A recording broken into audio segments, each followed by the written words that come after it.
So it's my pleasure to introduce Bernhard Rupp for our keynote talk this evening. Bernhard splits his time between San Diego, California, which is where he joins us from now, and Austria, where he's presently working as a guest scientist at the Medical University in Innsbruck on the structural basis of the biosynthesis of psilocybin, which is the psychotropic compound in hallucinogenic or magic mushrooms. His other current work relates to general structure validation and cryoEM studies on molecular complexes. He's been a respected leader of the crystallography field for many years, with wide-ranging contributions, including a well-used and highly praised textbook, a website with many useful online resources, and frequent contributions to discussions on the CISP4 bulletin board. If you're not already aware of them, he tends to post some of his latest results around the start of April each year, so I do suggest you keep an eye out for those. Today, he's going to be talking to us about the principles and challenges of model validation. So with that, Bernhard, over to you.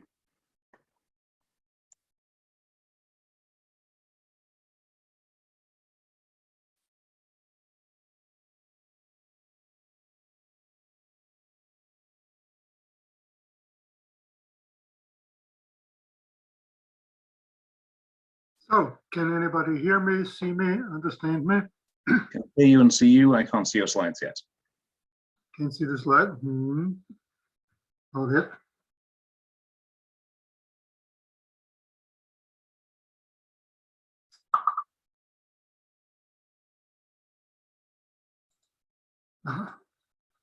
My bad. There's a slight notification of everything. Now it should work. Yeah, I see your screen. And now you should have the presentation view. Now I see your presentation full screen. Yeah. Good. All right. So you've heard a lot already about very interesting stuff in the previous sections. And I'm just trying to wrap this whole thing into an greater envelope. And if you wonder about this, where I've stolen this is actually from the president of the Royal Society, a fellow of the Royal Society, and the architect of London, essentially. And if you go to St. Paul's Cathedral, you'll find this inscription. It's original, and you'll see where this comes from. So, in principle, crystallography should be a reasonably safe empirical pursuit. And I will explain you why and quickly run through a few of those things and then show where the problems are that sometimes it isn't quite as straightforward as we might think. So you recall that crystallography is in essence nothing but a dance between real space and reciprocal space. We start in real space with a crystal, we get a diffraction pattern in reciprocal space, we transform the whole thing together with our phases back into real space. This is then our electron density. Then we build in real space a model into the electron density. And the important part to understand is here, position defines phase.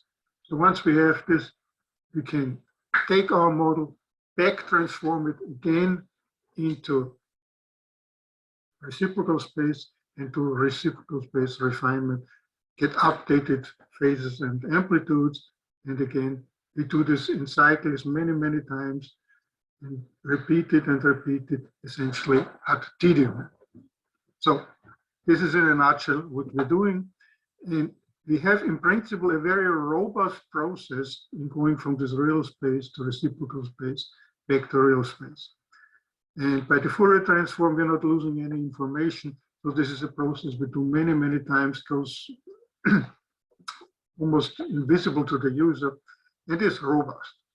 So very few of our problems actually come from doing things wrong here. It becomes a little bit more interesting if we get to the point where we start to build the model into the electron density. Because this is clearly understandable. The more obscure your evidence becomes here, the more inclined you are to build things that are essentially only existing in your imagination. And again, this is not a new insight. David and Jones, a long time ago, almost 30 years ago, have already pretty clearly articulated this problem. And it's actually an even older problem. Francis Bacon articulated this again.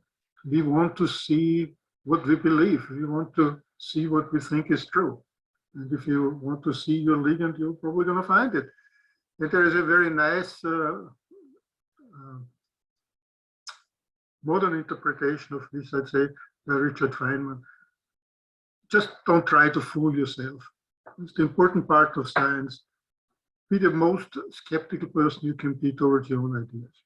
Okay, so why then should this be so safe? First of all, we have an enormous amount of data per experiment. They are not exactly independent, but it's still an enormous amount of data, and a large part of the power of crystallography rests in the independence, the dependencies between the data. And a lot of the problems, and this is a very good article for this, also originates from the interdependence of this data. But we do have error estimates that are reasonably accurate, and we have the data publicly deposited and available.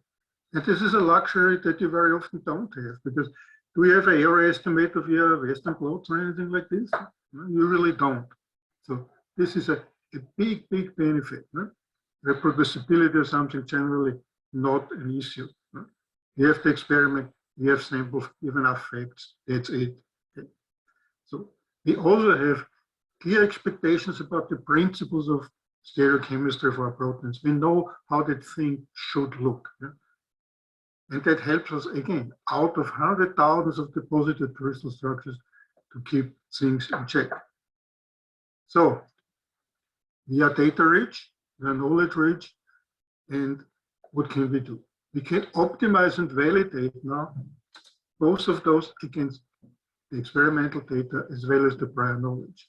And I think this has come out pretty well in the previous talk again.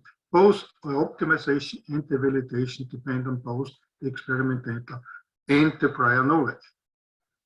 So we can supplement our data, of which we have generally plenty, but not enough, with this prior knowledge. And we've heard about this also before. And also keep in mind, and this came through in Clement's talks, prior knowledge can be anything. Huh? From physical laws, like two atoms can't be in the same place. Remember the mole probability spikes, very clear, a clear case of that. Huh? That can be included in your prior information. And the most prominent part, of course, are our stereochemical restraints.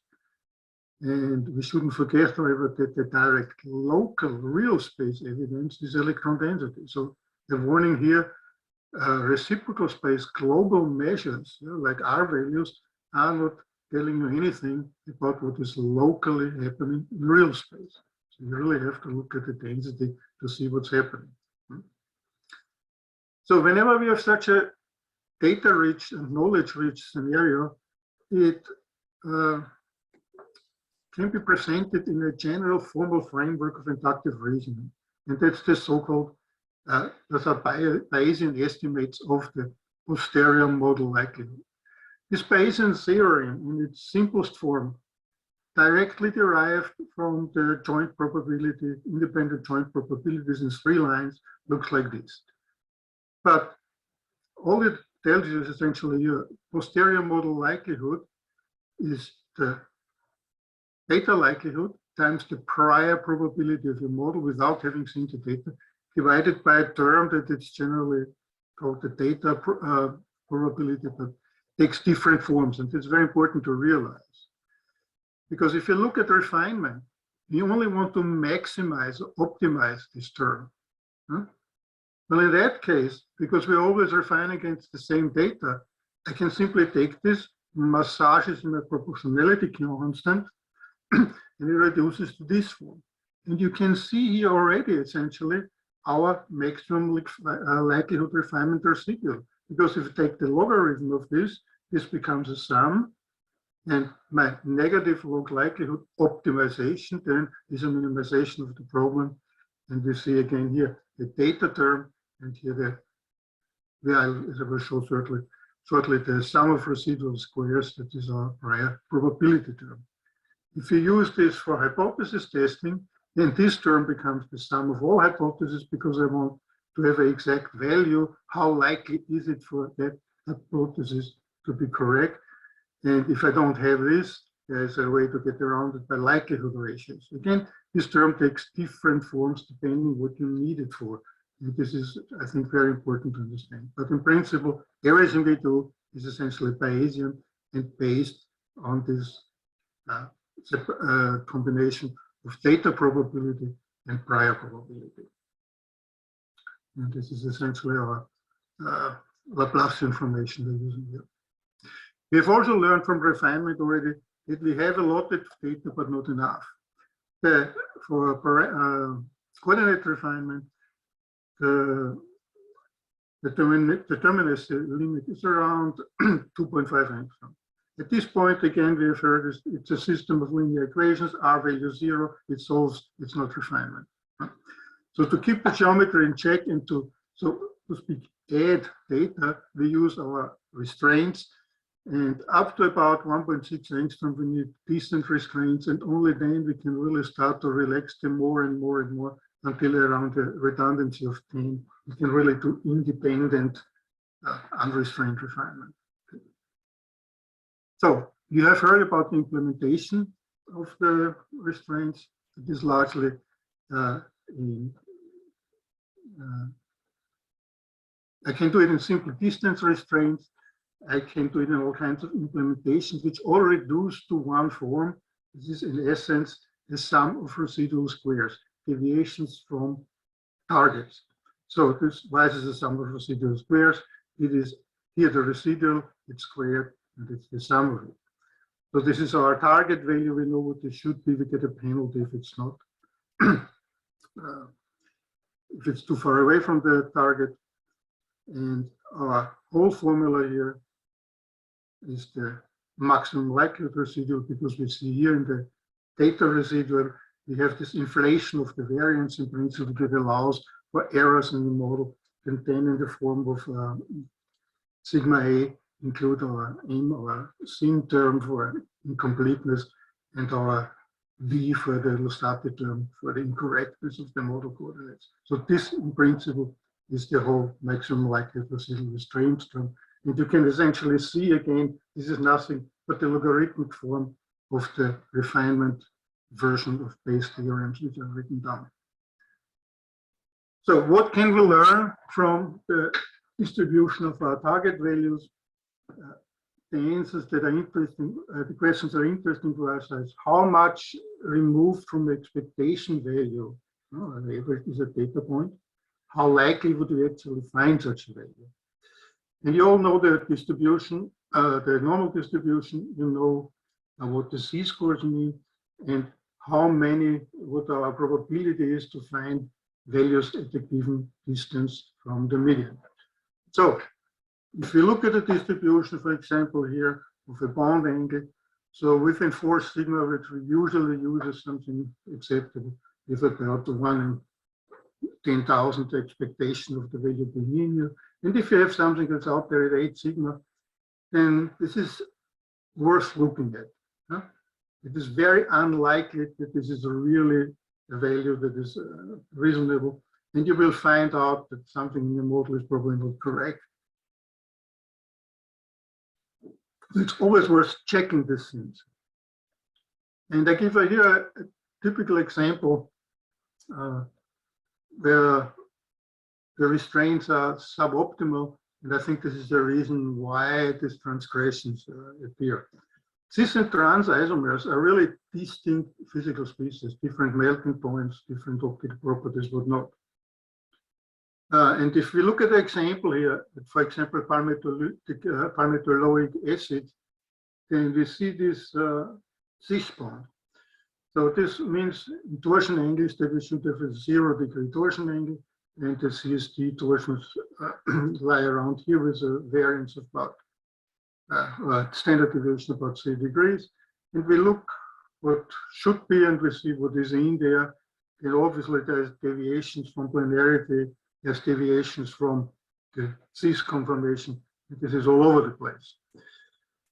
This also happens, again, this is a 30 sigma error, because if you have a variance of 3 degrees here, a standard deviation of 3 degrees, and at 90 degrees, we get 30 sigma deviation. And this is more than the lifetime of the universe in seconds. So the probability of this being correct is just marginal. It really hurts. If you look at the bone like this, it just sticks out 90 degrees. It causes you pain.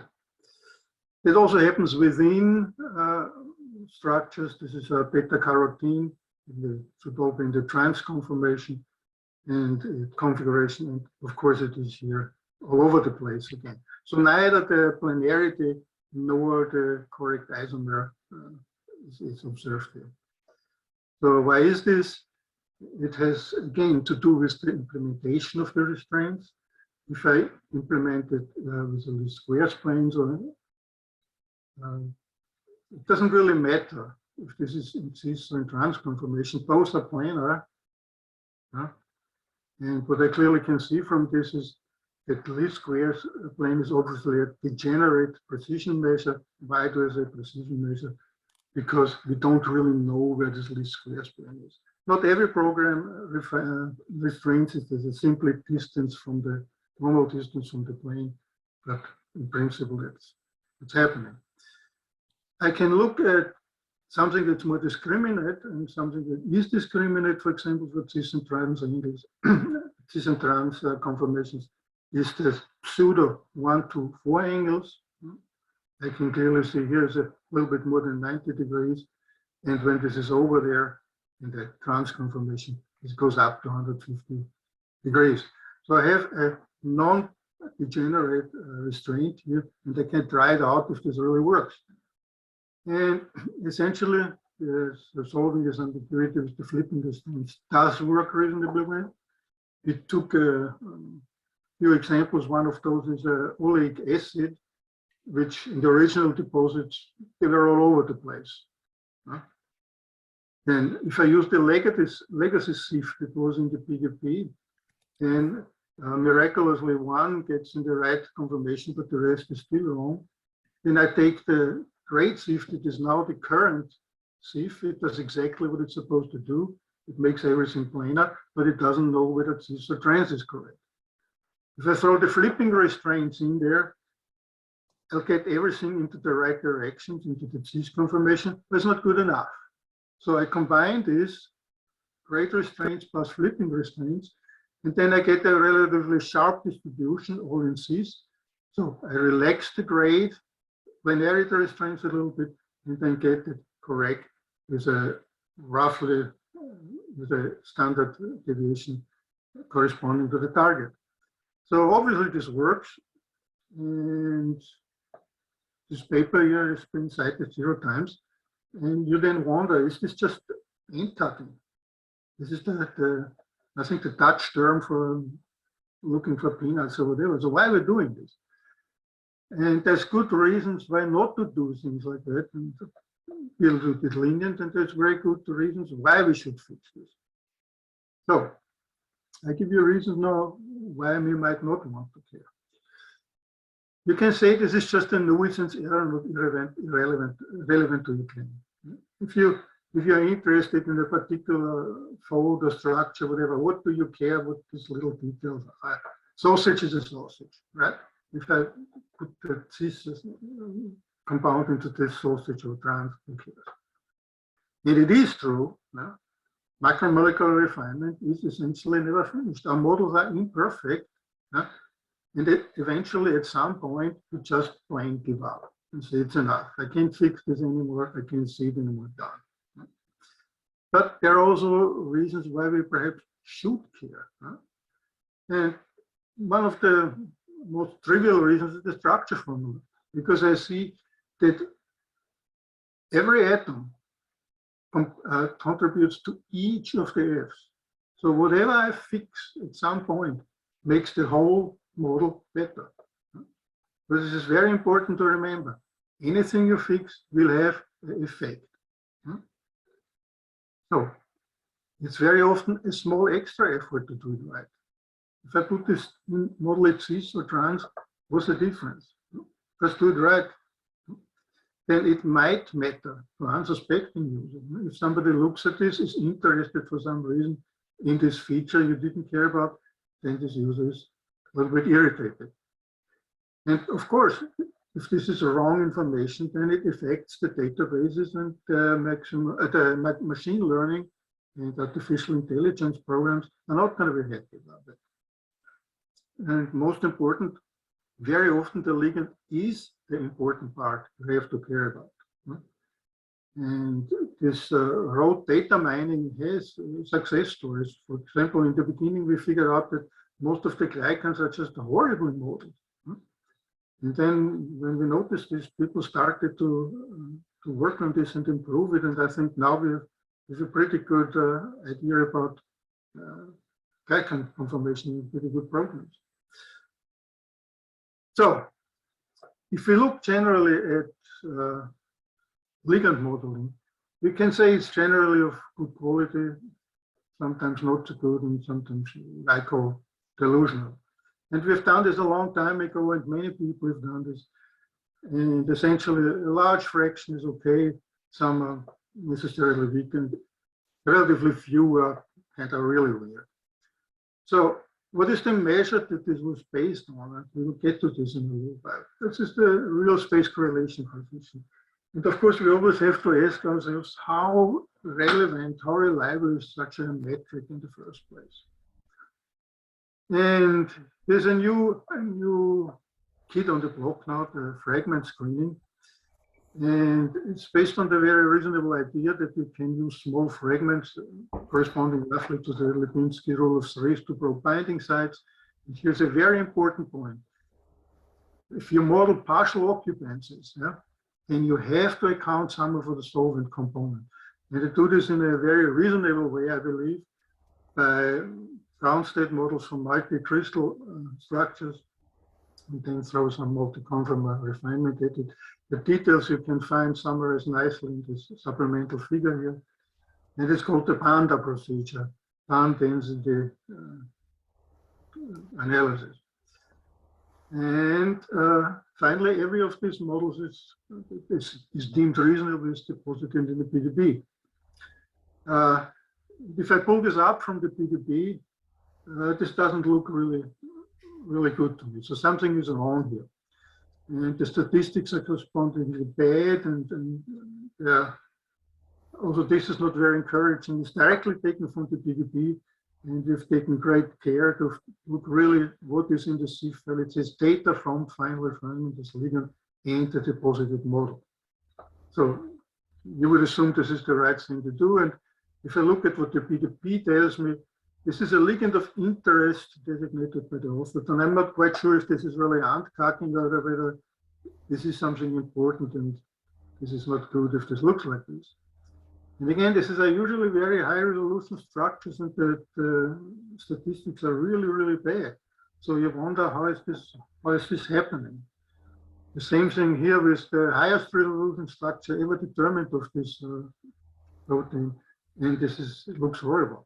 So something is wrong here. And I believe the PDB representation, how this is deposited, is currently completely unsatisfactory. It cannot be that I pull this up and I get things like this. So I think a separate database section with transparent validation would be a very good idea. Why do I think this group deposition is very important and useful? Because this is a classical case where you can access data that are otherwise simply ignored, because those are negative results when you get a poor ligand. But this is still extremely useful for, first of all, informing the fragment screening, and secondly, you can address a number of very interesting questions regarding the robustness of metrics.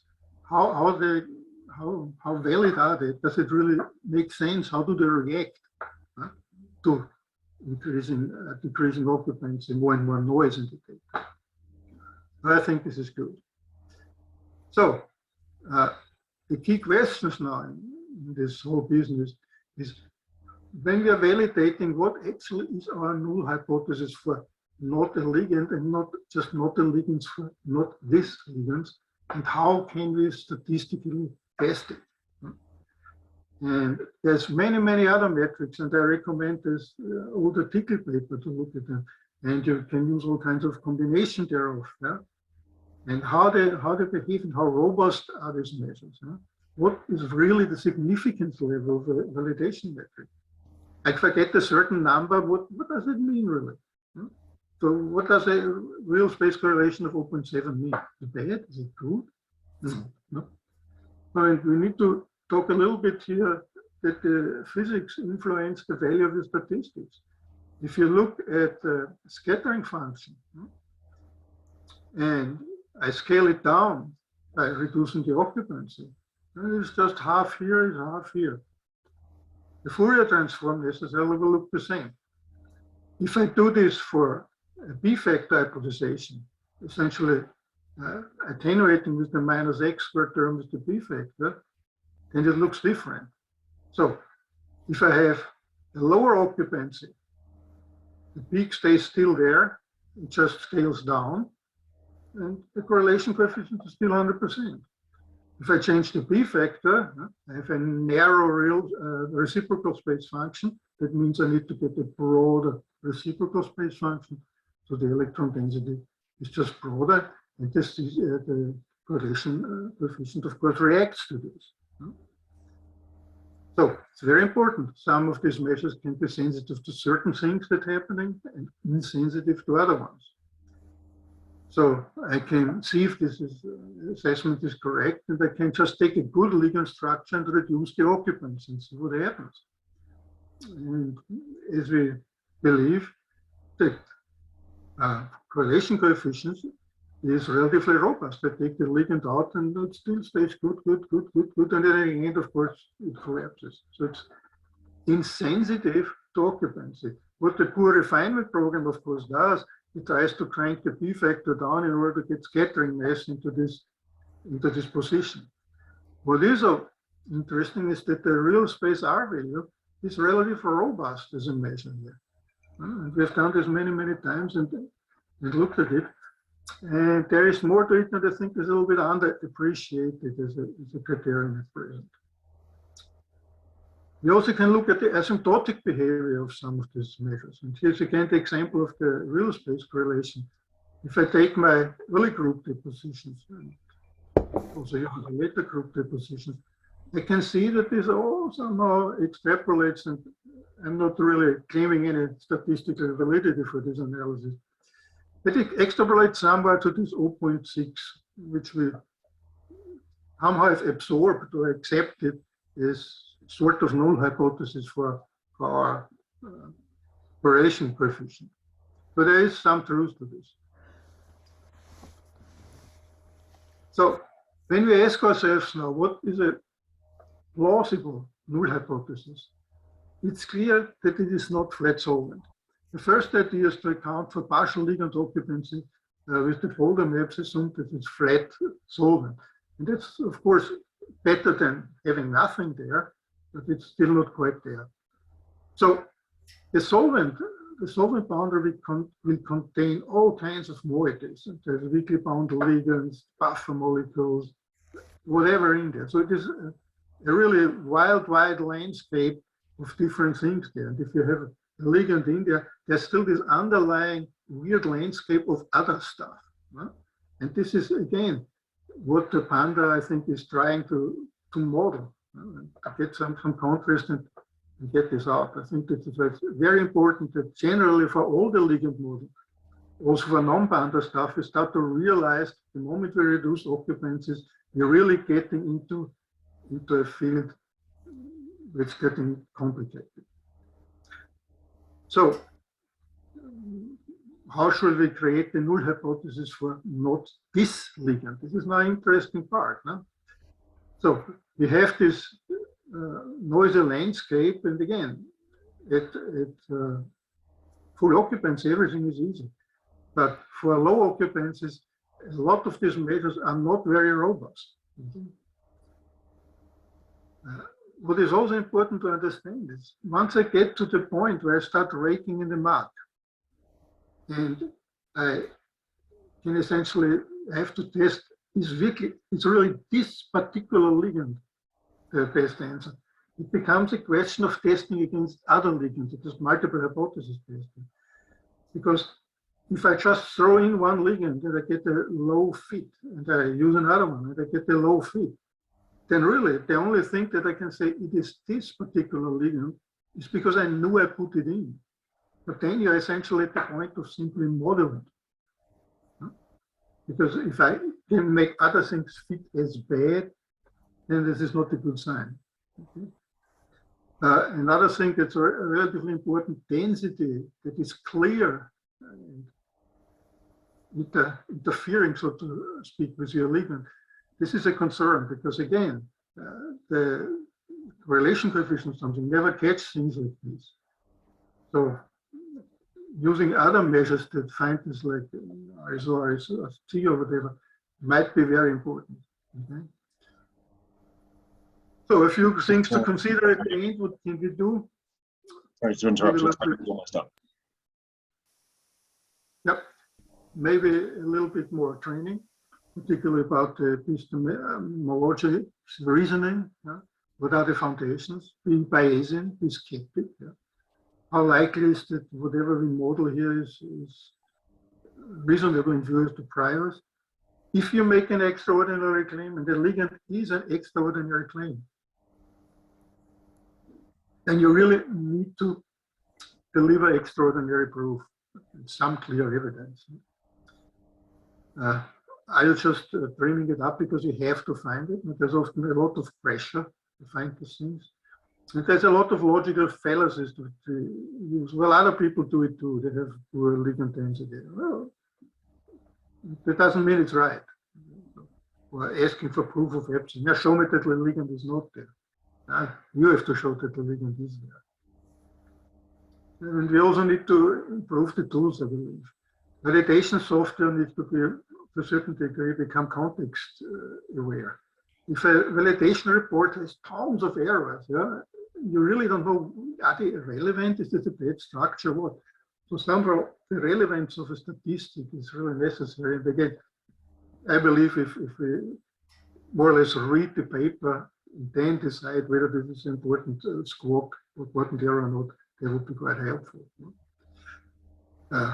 And again, at full occupancy, everything is easy. Once you start to rake in the market, low occupancy, things become very, very difficult.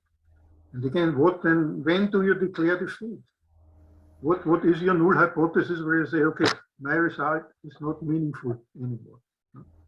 And again, at low density, many ligands may actually fit your bad density. Okay, and finally, what metrics are we really using? I think composite probability scores, looking at different things, at the environment, etc., different density reconstructions are extremely helpful. I think we aren't there yet. Okay. And I think this is an important part. We need to understand what low occupancy ligand detections actually do. Yeah? And again, what is useful for fragment search? It is valuable information for those also that something does not bind. Yeah? This may not be useful for your specific case. I think we've made a great step forward here, but it's not quite there yet. So I think it was a brief summary of some of the points that I believe are being addressed during this meeting. And I hope it helped you a little bit. I have I acknowledge our guys who did a lot of the data mining together with me over the years. So on the signaling intelligence part, a lot of people have provided the human intelligence, shown us interesting cases that didn't work. A lot of this very cumbersome, detailed ant cutting I have done together with my fellows from the Polish mafia, and this cis-trans outings were done by student Franz Weber. So again, I'm sorry that I had to push this through so quickly, but at least you have some idea where there are interesting parts coming up in the meeting. I hope it will ignite some interesting discussions. Okay, thank you very much. Thank you, Bernhard, for that interesting and very thought-provoking talk. If anyone has any questions, do please put them in the Zoom Q&A or the Slack channel. I'll start with one. I'm curious about this idea of what the null hypothesis should be for a ligand fit, and in particular the idea that you need to consider it against other possible ligands. Do you think there's a kind of concrete way of automating that, or would it always have to be case by case according to what people think might be there? Yeah. I can tell you how you could try it out. For example, you can use a panda analysis and start to shuffle the ligands, yeah? Change your prior and see how does it come out, how does it compare to when you had it right. Yeah? This is a very, very simple part. Now, how do you do it if you have a lot of data? How do you do it for a specific case? Well, you also have to work with your prior knowledge. And for example, looking at what was in your crystallization cocktail is already a pretty good idea to figure out what ligands and what parts could be in there and that are not your ligand. So your solid constituency gives you some idea what could actually be in there, what could be underlying, and how do you have to model the rest of the solvent. But if you have two ligands in split conformation and you throw on top of it a PEG molecule, you're really starting to essentially modeling noise with noise.